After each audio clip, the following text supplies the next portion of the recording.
If you're looking for cheap, instant, and reliable Madden Ultimate Team coins, make sure to check out buymutcoins.com and use the discount code RBT for 10% off your purchase. Yo, what is going on, everybody? This is Samuel Brown, aka RBT, coming at you with another Madden 17 video.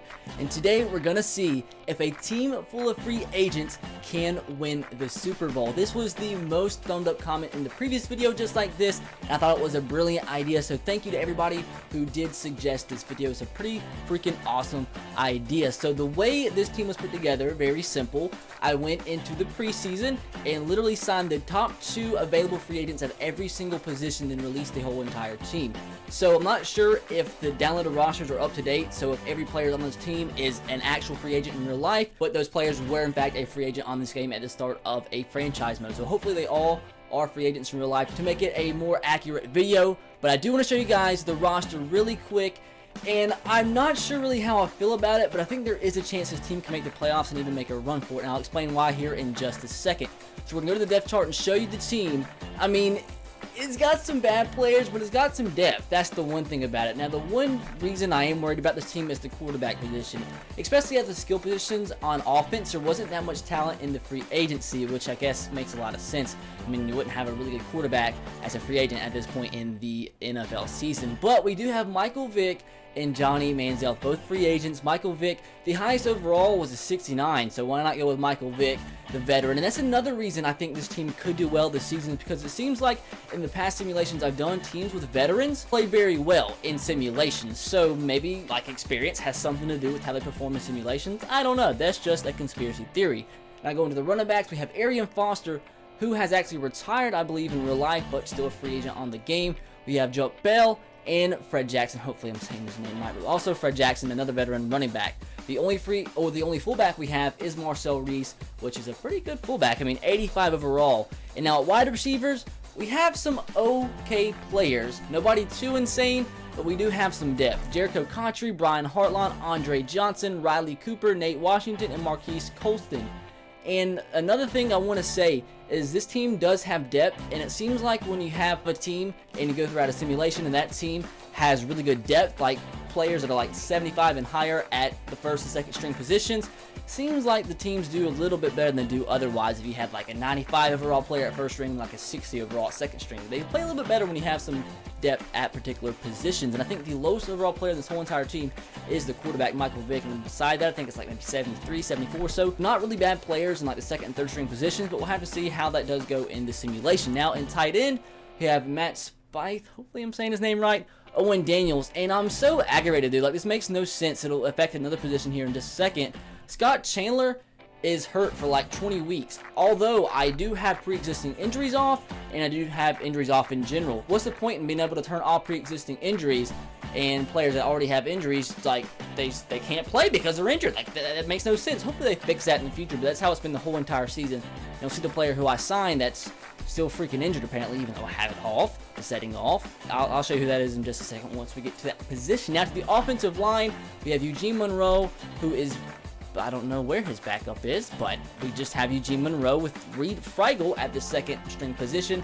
At left guard, Garrett Reynolds and Mackenzie Bernadeu. I mean, a 79 overall, you gotta admit, is a pretty decent overall for a second string left guard. Hopefully, my theory does prove to be right, where if you have depth, it helps you better in simulations. At center, Will Montgomery and Lyle Sindlin. Another 77 overall to be a second string is pretty good, with our starter bringing 81 overall. Right guard, we have Luis Vasquez and we have John Asamoah, both 79 overalls.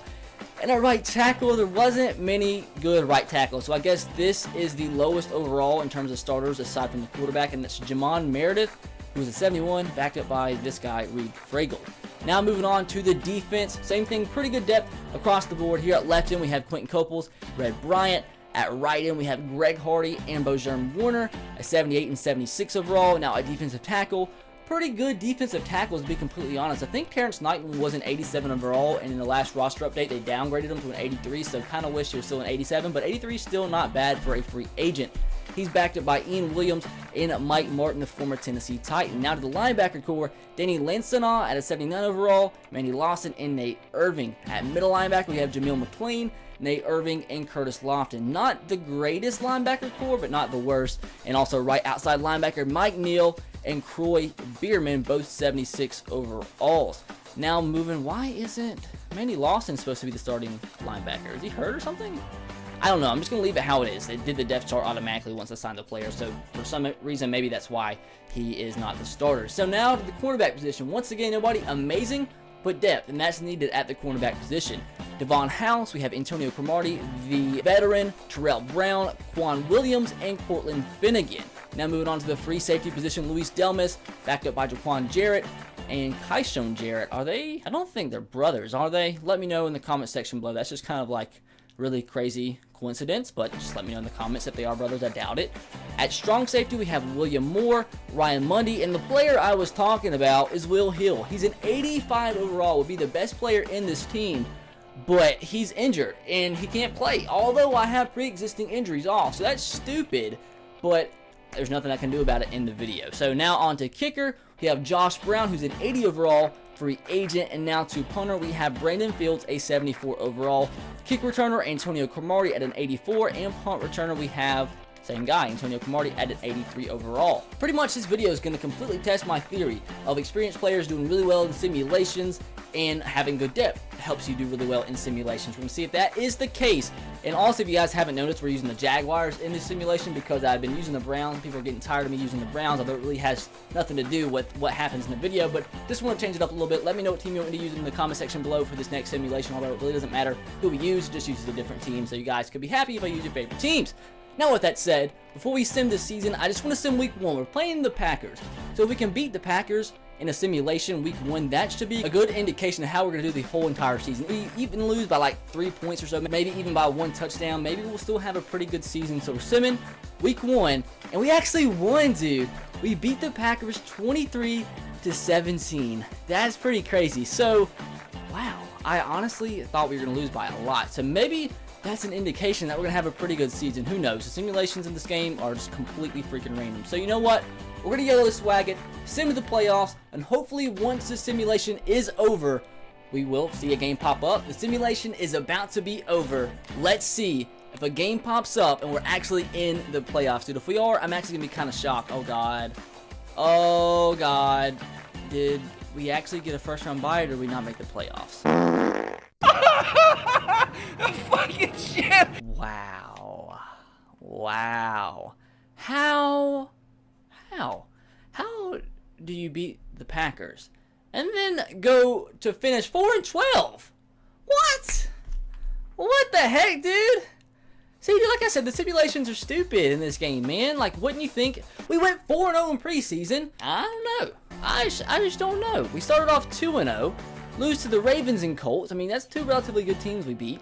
Lose to the Ravens and Colts. Beat the Bears. Lose to the Raiders. Lose to the Titans. Lose to the Chiefs. Lose to the Texans. Look at that! We had no wonder, dude.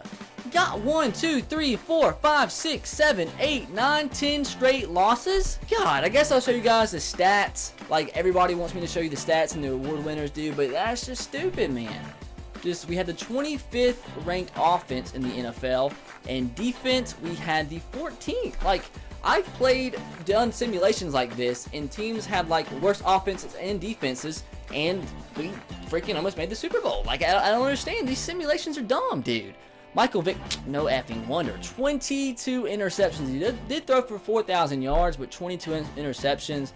That's not too freaking good. Now, rushing yards, Arian Foster didn't even eclipse 1,000, although he did have 13 rushing touchdowns. Receiving-wise, Jericho Cotchery with over 1,100 yards in the year. That's pretty freaking good. And touchdown-wise, we had Andre Johnson, the veteran, with 8. Now, defensively, our stats, we had somebody with double-digit sacks. Greg Hardy and Quentin Coples both with double-digit sacks. Interception-wise, we had 6, 7, 8, 9. 9 interceptions as a team. That doesn't seem too good. Our middle linebacker, Jamil McLean, led with 124 tackles. Last thing I want you guys who won the MVP, we had Russell Wilson, Tony Romo, Matthew Stafford, And LeGarrette Blount, of all people, was 10th. That's kind of crazy. Now it comes to the AFC, which the Jaguars are in. Le'Veon Bell, Offensive Player of the Year. Defensive Player of the Year, Brandon Marshall. Rookie of the Year, Corey Coleman. That's not too much of a shocker right there. Defensive Rookie of the Year, another Brown, Emmanuel Ogbah. Do we have anybody? Well, we have a team of free agents, so it doesn't really matter. But last but not least, what we're going to see is who actually wins the Super Bowl. So here it is. Who won this year's Super Bowl? The Chargers? The team that we beat. So we beat the Packers, and we beat the Super Bowl champion Chargers. I'm done, dude. Like, these simulations are effing stupid. I mean, they're just stupid. They make no sense at all.